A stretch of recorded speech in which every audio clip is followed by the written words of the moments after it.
Hello बच्चों, आज हम पढ़ने वाले हैं पुष्प के संरचना के बारे में जो कि किसी भी क्लास 12, क्लास 11 और क्लास 10 दोनों में जरूरी है। तीनों क्लास में क्या है, ये जरूरी है, अति महत्वपूर्ण है। तो इसके बारे में आज हम देखेंगे। इसके परागण देखेंगे, परागण क्या होता है, किन किन माध्यमों के द्वारा परागण होती है और किन किन द्वारा ये क्या होता है, निषेचन किया जाता है, निषेचन कैसे होता है, नहीं होता है, इसके बारे में आज जानेंगे। तो आप लोग वीडियो में क्या है, बने रहे, ठीक है, ताकि आपको पुष्प के संरचना के बारे में, निषेचन के बारे में, परागण के बारे में अच्छे से समझ आए। चलिए तो स्टार्ट करते हैं। तो सबसे पहले हम बनाएंगे वर्तिकाग्र। इसका नाम क्या है, वर्तिकाग्र, ठीक है। चलो नेक्स्ट हम बना दिए, हम क्या बना दिए, वर्तिकाग्र के बाद बना दिए वर्तिका और नेक्स्ट बना दिए हम लोग अंडाशय, ठीक है। चलो ध्यान से देखिएगा।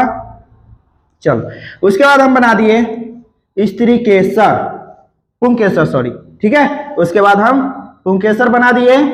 ये क्या है, मादा जननांग, ये क्या है, नर जननांग, ठीक है। अब उसके बाद हम एक और बना दिए चीज, क्या है, तो वो है पुष्पासन, ठीक है। ये क्या है, तो ये है वृंत, है ना। चलो ये है वृंत। तो और एक चीज और होता है, वो होता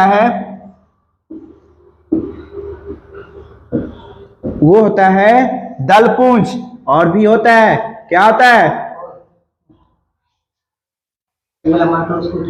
ठीक है। एक और होता है जिसका नाम है बाह्य दलपुंज, ठीक है। क्या होता है, बाह्य दलपुंज, ठीक है। अब देखो पुष्प के हम पहला भाग दे लिखते हैं, पुष्प के भाग।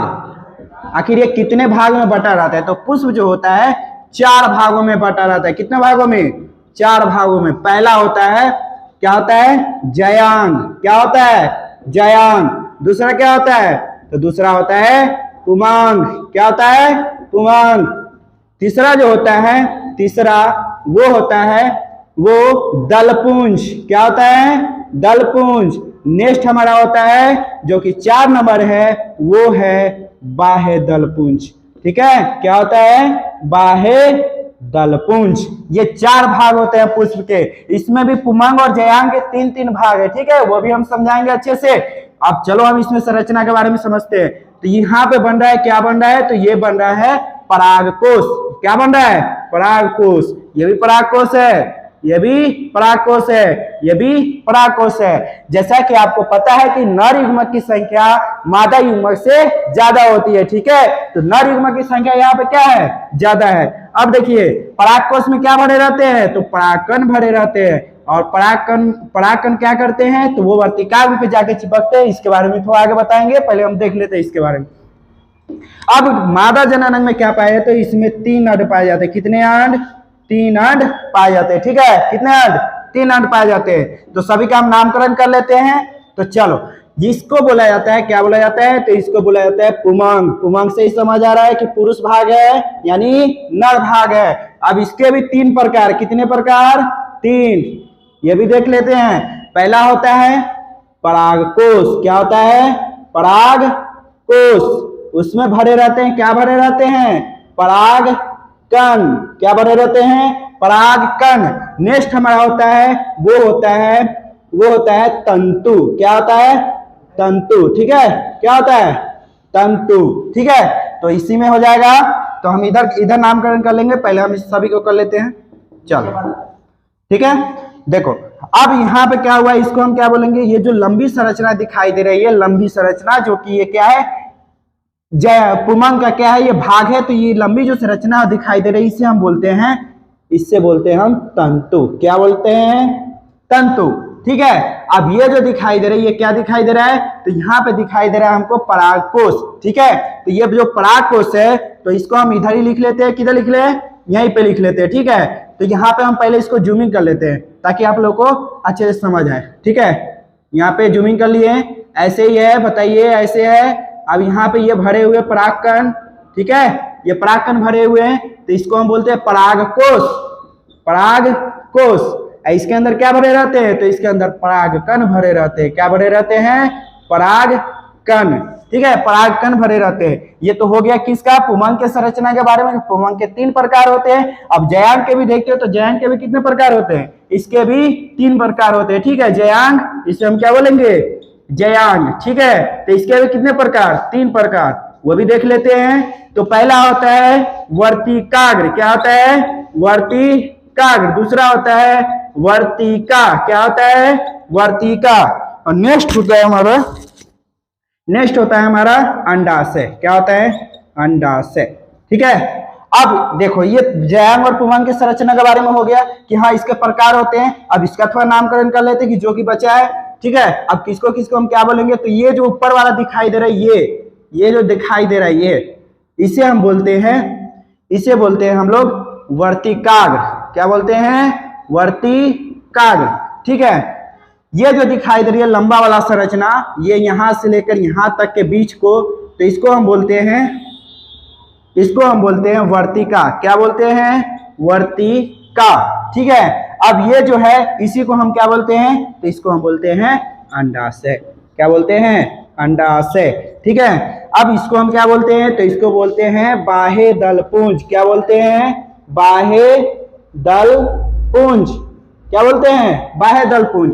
इसको हम बोलते हैं वृंत, क्या बोलते हैं, वृंत। इसको हम बोलते हैं दलपुंज, क्या बोलते हैं, दलपुंज, ठीक है। अब ये हो गया, अब बाह्य दलपुंज ये सारे क्रियाएं हो गई। अब देखो हमने बताया कि परागन क्या होगी, निषेचन क्या होगी, ये सभी बता रहे थे। तो इसके बारे में थोड़ा अध्ययन कर लेते हैं। देखो परागन क्या कहलाता है, परागन कई माध्यमों से हो सकता है कि या कीटों द्वारा हो, जल द्वारा हो, पानी द्वारा हो, हवा द्वारा हो, चाहे जिसके द्वारा भी हो, हाथी के द्वारा, बहुत जानवरों, बड़े बड़े जानवरों के द्वारा हो, ठीक है। तो यहाँ पे ध्यान दो, ये आ रहा है, ध्यान देना। चलो यहाँ पे क्या आया, परागकण, यहाँ पे आके चिपक गए, बहुत सारे परागकण यहाँ पे आके चिपक गए। तो ध्यान देना, डिफिनेशन क्या बनेगा, पराग कोश से परागकण निकलकर वर्तिकाग्र तक पहुंचने की क्रियाएं क्या कहलाती हैं, परागन कहलाती है। तो ये कौन सी क्रिया हो रही है, तो ये परागन क्रिया हो रही है, क्या हो रही है, परागन क्रिया। यानी वर्तिकाग्र से पराग कोश से निकलकर वर्तिकाग्र तक पहुंचने की क्रियाएं क्या कहलाएगी, परागन कहलाएगी। ध्यान से समझिएगा, पराग कोश से परागकण निकलकर वर्तिकाग्र तक पहुंचने की क्रिया ही परागन कहलाती है, ठीक है। अब ध्यान देना, यहाँ पे निषेचन आप करवा रहे हैं, ध्यान से समझिएगा। यहाँ पे निषेचन हो रहा है, तो जब भी जाता है तो यहाँ पे जोड़ा में जाता है। जब भी परागकण जाएगा कैसे जाएगा, तो ये जोड़ा में जाता है, ठीक है। और एक यहाँ पे स्थित हो गया और एक यहाँ पे स्थित हो गया, ठीक है। तो एक के साथ संलयन कर क्या बनाएगा, तो ये बनाएगा, एक के साथ संलयन कर ये बनाएगा, क्या बनाएगा, यहाँ पे लिख देते हैं हम लोग, ये बनाएगा भ्रूण, क्या बनाएगा, युग्मनज, क्या बनाएगा, युग्मनज, ठीक है। अब ये तो बन गया एक के साथ, इसको हम सही से बना लेते हैं ना। चलो यहाँ पे क्या है, ये बनाया, ये पराग, ये युग्मनज बना लिया, ठीक है। तो एक के साथ तो मिलकर क्या बना लिया, युग्मनज बना लिया। लेकिन अभी भी 2 अंड है और एक क्या है, परागकण है। तो इसको क्या करेंगे, इसके साथ संलयन हो जाएगा, ठीक है। तो ये क्या बन जाता है, तो ये बन जाता है हमारा भ्रूणपोष, क्या बनता है, भ्रूणपोष, क्या बनता है, भ्रूणपोष। अब पूछ देगा भ्रूणपोष कितना गुणित होता है। अब गुणित और अगुणित का मतलब समझो, क्या होता है कि जो क्रोमोसोम की संख्या होती है वो क्या होता है कि एक मेल में क्या होता है कि जोड़ा में होता है, ठीक है। क्रोमोसोम की संख्या क्या होती है, जोड़े में होती है। लेकिन जैसे ही युग्मक बनता है तो क्या होता है, वो गुणित यानी अगुणित हो जाता है, ठीक है। पहले गुणित हुआ यानी 2n था, बाद में क्या हो गया, अगुणित हो गया, ये विभाजित होता है, ठीक है। तो ध्यान से समझिएगा, नर युग्मक हो या मादा युग्मक, ठीक है, नर युग्मक हो या मादा युग्मक, वो दोनों क्या होंगे, अगुणित होंगे। कैसे होंगे, अगुणित होंगे। तो यहाँ पे परागकण क्या हो जाएगा, अगुणित n से दर्शाते हैं और गुणित को 2n से, ठीक है। और यहाँ पे जो कि अंड है, इसके अंदर जो अंड पाई जा रही है, ये भी क्या हो जाएगी, ये क्या है, मादा युग्मक, ये भी क्या हो जाएगी, गुणित हो जाएगी, ठीक है। अब पूछेगा युग्मनज के बारे में, युग्मनज क्या होता है, तो युग्मनज होता है द्विगुणित, क्योंकि नर युग्मक और मादा युग्मक दोनों यहाँ पे संलयन किया, तो ये भी n, ये भी n, तो ये दोनों मिलकर क्या बना लिया, 2n। अब पूछेगा कि भ्रूणपोष कैसा होता है, त्रिगुणित होते हैं या द्विगुणित होते हैं। तो यहाँ पे लिखिएगा आप लोग, ये त्रिगुणित होते हैं, क्या होते हैं, त्रिगुणित होते हैं, ठीक है। अब निषेचन क्या हो जाएगा, तो अंडाशय में परागकण संलयन की क्रियाएं क्या कहलाती है, निषेचन कहलाती है, ठीक है। तो आई होप आपको ये वीडियो समझ आया होगा, ठीक है। ये बहुत ही डिटेल में है, ये 12th class 12th class 11th और जो है आपका क्लास 10th सभी में ये काम आने वाला है। इसको आप लोग अच्छे से रीड कीजिएगा ताकि आप लोगों को अच्छे से याद रहे। ठीक है, तब तक के लिए इजाजत दीजिए। जय हिंद, जय भारत।